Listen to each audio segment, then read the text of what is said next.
आमच्या बोलल्यानंतर अनेक काही स्वयंघोषित सामाजिक कार्यकर्ते सुद्धा टीव्ही चॅनल समोर पुढे येऊ शकतात की बाबा यांनी आज जे काही आंदोलन केलं ते राष्ट्रवादी पुरस्कृत होतं किंवा काय होतं हे राष्ट्रवादी पुरस्कृत आंदोलन आम्ही म्हणत नाही।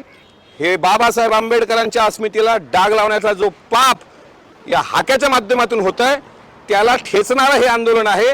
आणि त्यामुळं महाराष्ट्रामधला भीमसैनिक किती जागरूक आहे याचं हे ज्वलंत उदाहरण आहे।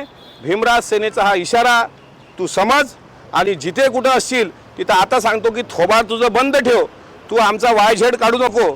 आम्ही जर तुझ्या पार्श्वभागावर हाणलं तर तू जीन्सच्या पॅन्टमधून सुद्धा वाय आणि झेड हे दोन शब्द दिसतील, एवढं तू मात्र लक्षात ठेव। आम्ही घाबरणाऱ्याची औलाद नाही आहे, आम्ही सुद्धा ओबीसीचे घटक आहोत, पण तू ओबीसीचा नेता कधी झाला याचं तू तारीखवार विश्लेषण महाराष्ट्राच्या समोर आण आणि नंतरच आदरणीय अजितदादांवर टीका करण्याचं तू धाडस कर।